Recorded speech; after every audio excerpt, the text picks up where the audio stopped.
Bom dia, a graça e a paz do Senhor Jesus. Veremos hoje o capítulo de número 9 do livro de Romanos. Havia uma pedra no meio do caminho. Abra aí a sua Bíblia nesse capítulo para você fazer uma leitura prévia antes de nos ouvir e saber do que estamos falando. Eu sou o pastor Daniel Deusdete da Igreja dos Semeadores. Inscreva-se aí no nosso canal, clica aí no sininho à sua esquerda, não esqueça disso e já dê o seu like. O livro de Romanos, ele foi escrito por Paulo. É um escrito que ultrapassa a normalidade em questão de produção de conteúdo intelectual, notadamente espiritual. Por muitos, ele é considerado o quinto evangelho por causa do seu conteúdo. Se ninguém falou como Jesus Cristo, ninguém escreveu como Paulo. Paulo escreve aos romanos para apresentar a mensagem do evangelho aos crentes em Roma e explicar como esse evangelho corrige as divisões entre os crentes judeus e os crentes gentios.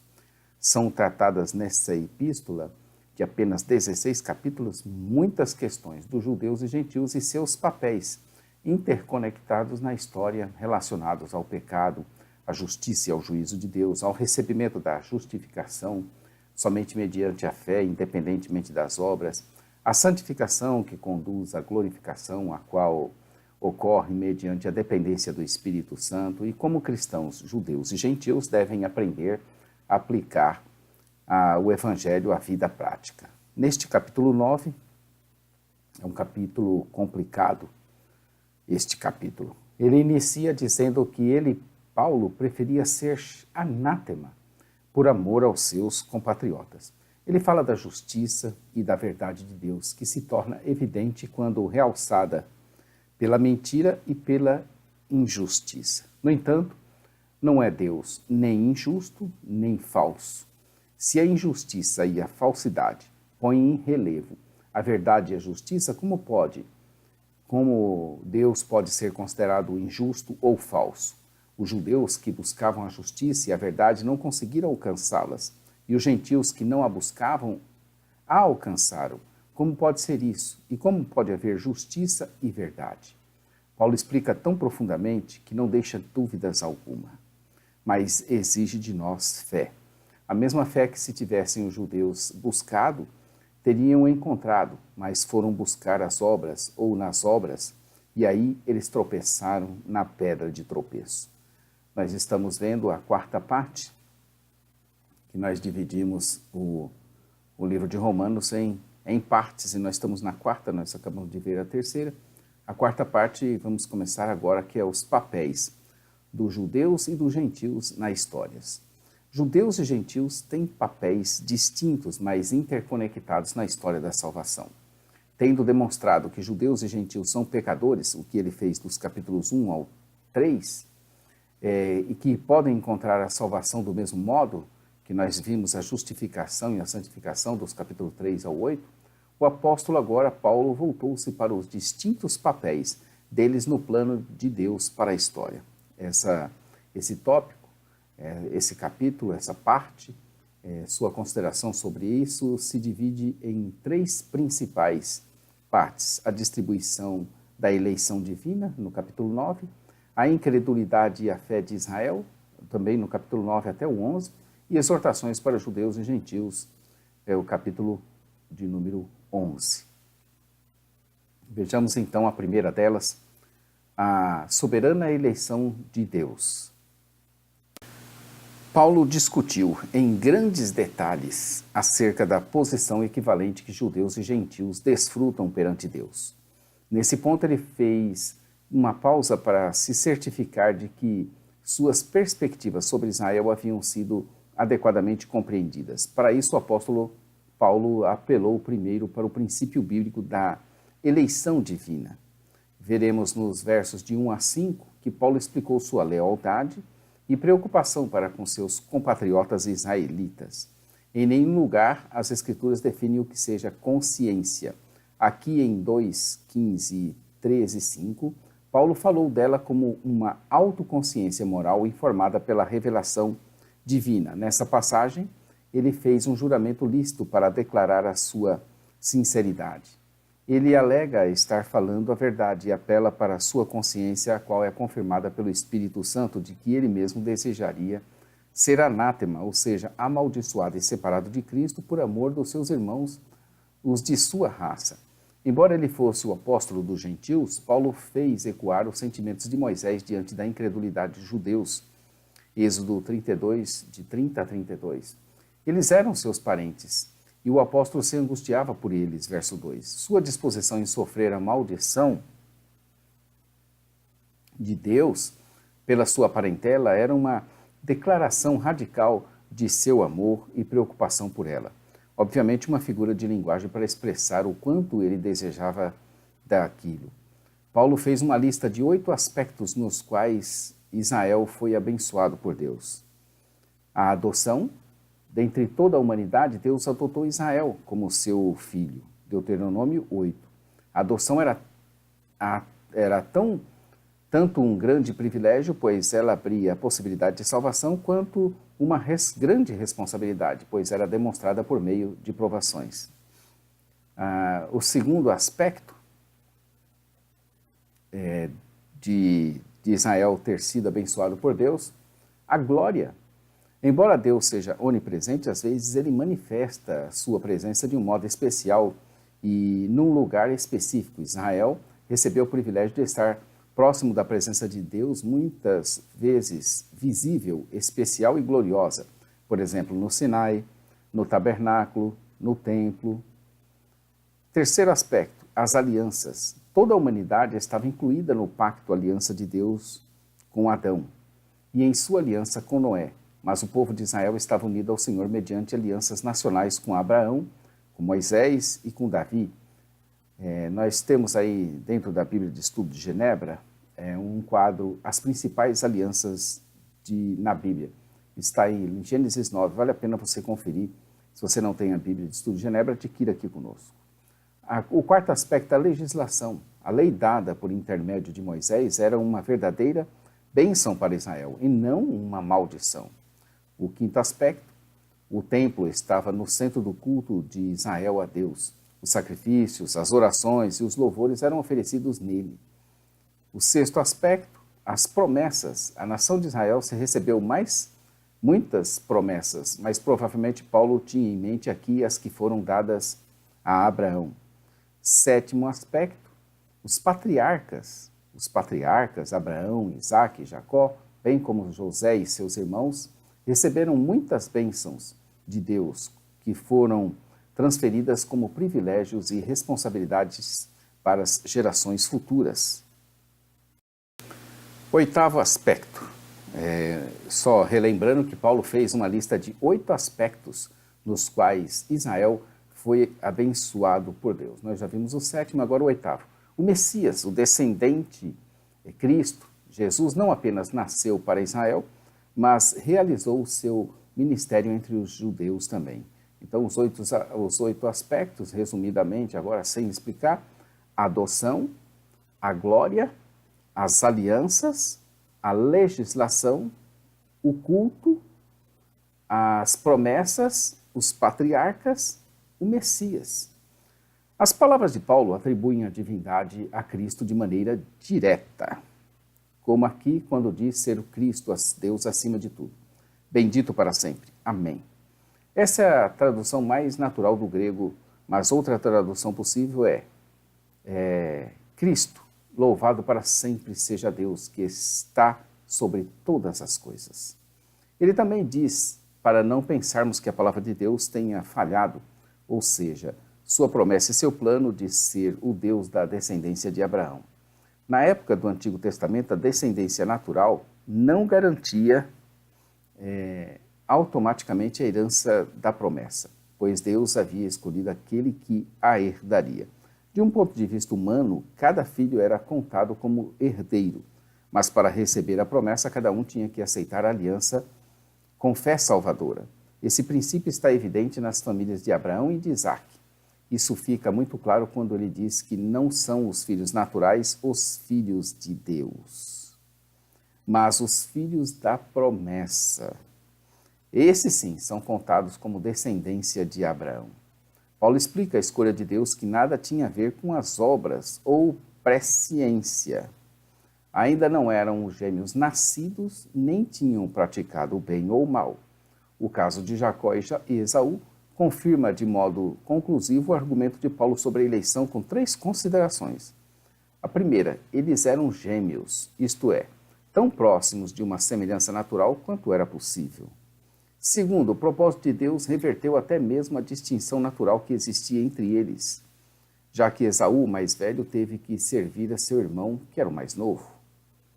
Terceiro, esse propósito divino foi estabelecido antes do nascimento deles e, portanto, independentemente de quaisquer que sejam as suas ações. A eleição não está baseada em ações, em feitos ou fé antevistos. Ao contrário, ela se baseia na geração soberana e predestinadora de Deus. Ele diz no verso 13, amei a Jacó, porém me aborreci de Esaú.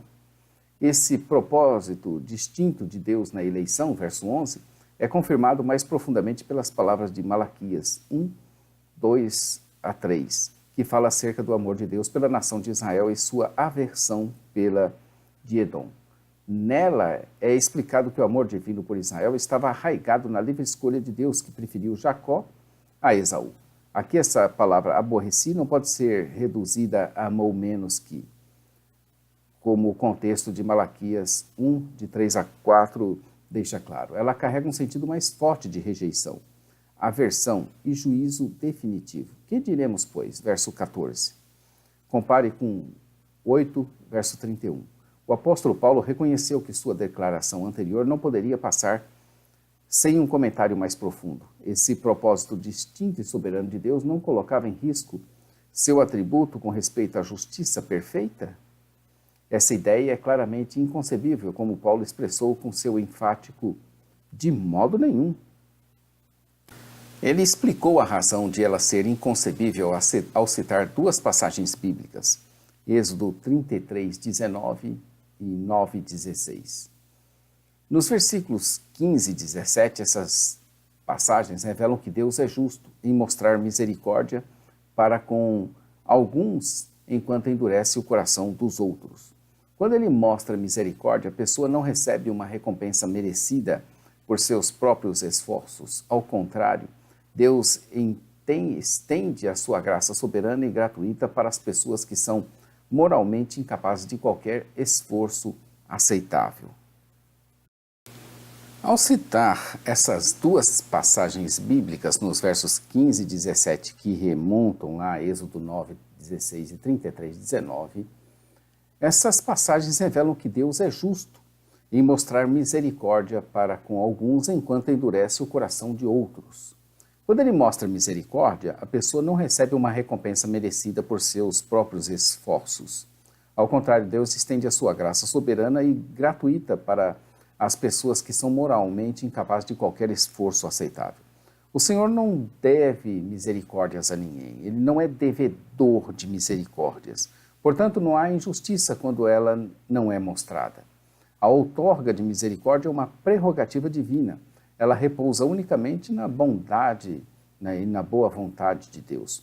Quando ele endureceu o coração de Faraó, o entregou aos seus desejos já desenfreados e maus, como um ato de julgamento que resultou, por fim, na demonstração do poder divino na destruição do exército de Faraó.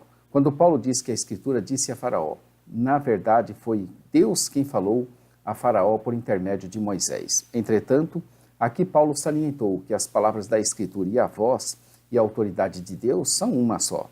Portanto, Deus tem misericórdia de quem Ele quer e endurece a quem Ele quer. Só que Ele não sou eu, nem é você, ou mesmo o homem, ou anjos, ou qualquer outra entidade. Ele simplesmente é Deus. Quem endurece é Deus, entenda. Deus é quem endurece. E o que é Deus senão justiça, verdade e amor? Se Ele não é a justiça, verdade e amor, Ele não é Deus. Mas Ele é. Então quem endurece é Ele. Ele, a justiça, a verdade e o amor. Paulo continua, e essa pergunta é espetacular. Então por que Deus ainda nos culpa? Pois quem pode resistir à sua vontade?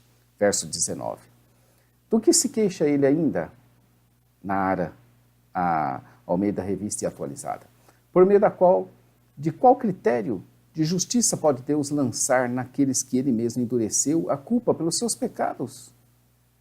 Se a rebelião deles se ajusta ao plano de Deus para suas vidas, então por que eles os consideram responsáveis por ela? O apóstolo Paulo respondeu às perguntas do versículo 19, afirmando ser uma falta de respeito por parte dos seres humanos questionarem a justiça dos métodos de Deus. O oleiro tem todo o direito de fazer com o seu barro como lhe apraz, Isaías 64:8. Tudo pertence ao mesmo barro, isto é, a humanidade caída em Adão. Todo pecado ativo perante Deus endurece as pessoas ao pecarem. O fato de Deus mostrar misericórdia a qualquer um da massa adâmica e criar a partir dela vasos para a honra e uma demonstração da graça suprema. Já o fato de outros se tornarem vasos para desonra, ignóbeis, é um assunto que diz respeito à sua prerrogativa soberana e é em si mesmo uma demonstração de sua perfeita justiça para com eles. Seria oportuno aqui você também dar uma lida no artigo teológico da Bíblia de Estudo de Genebra, muito bom, Predestinação e Presciência. Ele está baseado no capítulo de número 8 do livro de Romanos. Dê uma olhada lá para você ver. Se você não tiver a Bíblia de Estudo de Genebra, adquira aqui conosco na Semeadores. Paulo não entrou em detalhes a respeito dessa preparação para a ira. Entretanto, o uso da voz passiva no primeiro caso aponta para alguma forma de ação divina, uma ideia reforçada pelo uso da voz ativa no segundo. O acréscimo das palavras de antemão, em conexão com os vasos de misericórdia, pode estar voltado para aquela misericórdia que tem origem na boa vontade de Deus desde a eternidade, ao passo que a ira em questão está diretamente relacionada à impiedade e à injustiça existentes. A distinção feita entre o eleito e o réprobo não está baseada neles próprios, pois todos merecem a ira, mas exclusivamente na vontade de Deus. Todavia, dentro desse contexto, a ira experimentada pelos objetos preparados para a destruição é a justa recompensa pelo pecado. Paulo retornou ao tema das relações de Deus com judeus e gentios, verso 24. Seu foco é que, como divino oleiro, Deus é livre para escolher não apenas os judeus, mas também os gentios, e nenhum ser humano tem o direito de questionar os métodos divinos. Paulo fez referência a Oséias 1:10, 2:23, que são profecias acerca da restauração de Israel após o exílio. Sob o juízo do exílio, Deus revogou o título Meu Povo dos Israelitas, distinto do que fazia parte da aliança, mas prometeu chamá-los novamente de Meu Povo após o exílio. O que Paulo está dizendo é que a eleição dos gentios não é mais notável do que a dos judeus que foram condenados como não meu povo. Paulo se referiu a Isaías 1:9, 10, de 22 a 23, ao tocar no assunto do remanescente, que é deixado como descendência. Nesses versículos, o profeta Isaías disse que somente alguns poucos israelitas escapariam do juízo de Deus. A ênfase do apóstolo era que Deus não havia prometido salvação universal para todos os israelitas. Ele prometeu somente que um remanescente seria salvo, de versos 26 a 29. Esse princípio era muito importante para a compreensão de Paulo sobre o plano de Deus para a história dos judeus e gentios. A parte B, incredulidade e fé de Israel. Desde o verso 30 até o capítulo 11, verso 10, estaremos vendo a incredulidade e a fé de Israel. Então, a incredulidade e a fé de Israel, essa parte B, vai do verso 30 do capítulo 9 até o capítulo 11, verso 10. Depois de estabelecer a importância da eleição divina no lugar da identidade étnica, o apóstolo Paulo tratou da realidade da fé e da incredulidade de Israel. Que diremos, pois? Veja o verso 14, trata-se de uma pergunta. Tendo explicado a incredulidade de judeus em termos da soberania divina, Paulo agora a diagnostica como consequência de um compromisso prioritário e fatal com o falso caminho de justiça.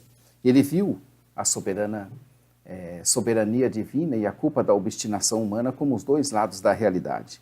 Pela graça e soberania de Deus, os gentios que não buscavam a justiça divina agora a recebem mediante a fé em Cristo Jesus. Mas Israel, como povo, falhou em recebê-la, porque a buscava por uma estrada em que ela não poderia ser encontrada. Cristo foi para os judeus como uma pedra de tropeço, no qual eles tropeçaram. Os gentios que não buscavam a justiça obtiveram uma justiça que vem da fé. Mas Israel, que buscava a lei, que trouxe justiça, não a alcançou. Paulo continua: por que não? Porque não a buscaram pela fé, mas pelas obras. Eles tropeçaram na pedra de tropeço. Como está escrito: eis que ponho em Sião uma pedra de tropeço e uma rocha que faz cair. E aquele que nela confia jamais será envergonhado. Romanos 9, de 30 a 33. Provavelmente Paulo tinha em vista de novo a lei mosaica. O erro que os judeus cometeram não estava no objetivo, mas sim na maneira usada por eles para buscá-lo. Não decorreu da fé, e sim como que das obras, verso 32. O capítulo 9 de Romanos começa dizendo: digo a verdade em Cristo, não minto, testemunhando comigo o Espírito Santo a minha própria consciência.